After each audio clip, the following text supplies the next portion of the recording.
From picking a fight with Gervonta Davis in a nightclub to the uncertainty surrounding his return to the ring, here's what Ryan Garcia's future looks like after his loss to Davis. First up, let's check out how the beef started in the first place. It's clear that it wasn't just one single reason that set both of these men off. However, it's important to note that there's something that happened which ended up sending both men over the edge. In this case, it seems to be thanks to a fight in a nightclub. You know, I feel like if all these athletes just stopped partying, life would be so much simpler. Oh well, let's get into what happened between these two guys. As it turns out, both Garcia and Davis decided to go to the same club on the same night. I know this isn't probably the smartest idea by either party. Anyway, it turns out that it was Garcia who kicked things off. He and another friend decided to walk over to Davis' table and psych him out a bit. I'm not going to lie, that ended up backfiring big time. Garcia went about teasing Gervonta and asking about when their fight would be set up. I guess Davis didn't enjoy all the heckling because he ended up getting up from his table and grabbing Garcia's chain. I mean, to be fair, Garcia was playing with fire, so probably should have expected Tank to react like that. It wasn't long after that, security decided to intervene and stop a boxing bout breaking out outside of the ring. Looking back at things, all this trash talk probably wasn't the smartest thing Garcia could have done in the lead-up to the fight. The funniest part is that even after all of this, Garcia still wasn't ready to keep his mouth shut. At least he made it seem that way when he came out to the media to talk about the incident. Normally, after something like this goes down, the dude who just got whooped lays low for a bit. However, it seems like Ryan never got that memo, because it wasn't soon after the nightclub incident that he decided to start running his mouth online. He began by talking about how he knew from the start that Davis wasn't going to do anything. I don't know, man. Judging by his facial expressions when all this was going down, he looked ready to run out of there. Still, maybe we missed something because Garcia went on to talk about how tough he can be. That is, when he wants to be. He added to his statement by talking about how Davis isn't as bad as he makes himself out to be. He even dissed Tank a bit by talking about how his security guards would have grabbed Davis before he'd even gotten close enough to try anything. For a pro fighter, Garcia seems to be a little too reliant on security. No, he went on insulting Davis by talking about how if they step into the ring, it'll be another story entirely. All I can say about that is that his statement didn't age very well. Anyways, we've talked about everything that happened before the fight a lot, so let's dig into the fight itself and check out what went wrong for Ryan Garcia. While Garcia seems to be awesome at getting into his opponent's heads before his fights, after seeing how he did against Gervonta Davis, I don't think the same can be said about his abilities in the ring. Okay, that might be a bit too harsh. He didn't do that bad.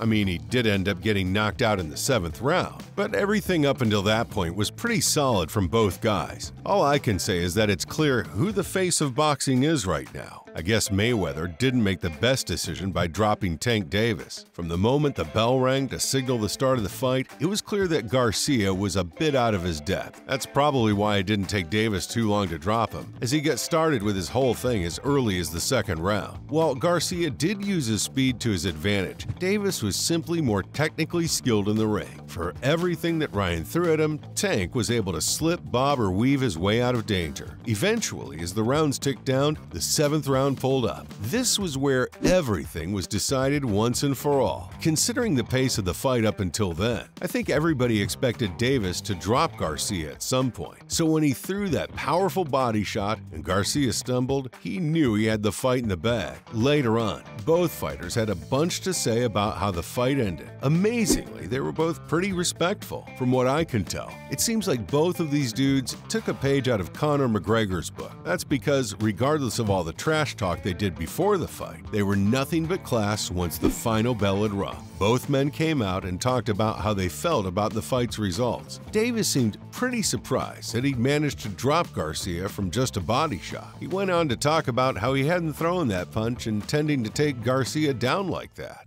We was feeling, we was going off each other's energy in there. I say that we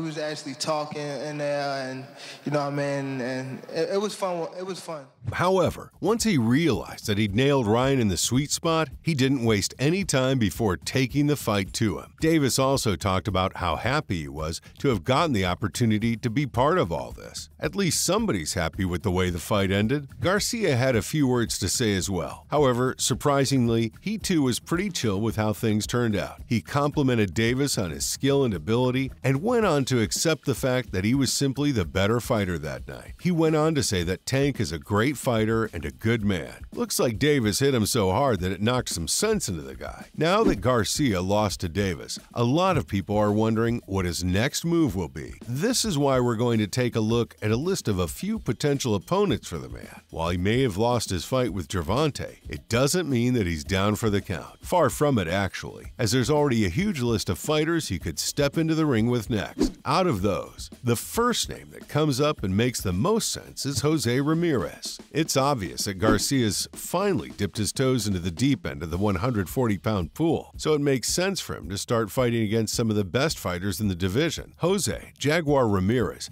is ranked to be a top 5 fighter in the 140-pound division. So now that he's done with Davis, Ramirez makes the most sense as his next opponent. Still, in case that one doesn't work out, we have other options on the table. There's a good chance that Garcia will be looking to rebound with an easier fight, in which case Barboza Jr. is waiting for his turn to jump into the deep end. The young star is currently undefeated and would love to take a crack at Garcia. One thing's for sure, and that's the fact that Garcia would have much more to lose in this bout. If he ends up losing to Barboza Jr., well, he kisses his status as one of the top fighters in the sport goodbye. And so we arrive at the final question we all want to be answered in this video. Of course, that's how soon we can see Garcia back in the ring and what he'll get up to while he's waiting for his next meal ticket. Garcia's fight with Davis wasn't too long ago, so we can expect the fighter to be out for the better part of the year. However, you guys can be sure of the fact that we'll see him back at it before the year is up. Meanwhile, he'll probably be undergoing all sorts of medical tests to make sure his fight with Davis didn't injure him too badly. In case y'all forgot, Tank took him out with a live shot in the final round. While he may not have applied all of his power, it was still enough to make Garcia gasp for air for a good few minutes. So just to be on the safe side, Garcia should probably take a month or two off from training. While he may no longer be undefeated, he's still got a great record on his hands, and if he wants to keep it that way, he'll probably want to make sure that he comes into his next fight feeling like $1 million. Still, no matter what everyone else says, Garcia is one of the most talented boxers out there right now. As we look at the replays here, I'll save that story. Go ahead, Sergio. No, he set up that left hook, and we predicted it. All we can do is sit tight and wait to see what he does next. So, from the uncertainty surrounding his return to the ring to picking fights with Davis in a nightclub, that was what Ryan Garcia's future looks like after his loss to Gervonta Davis.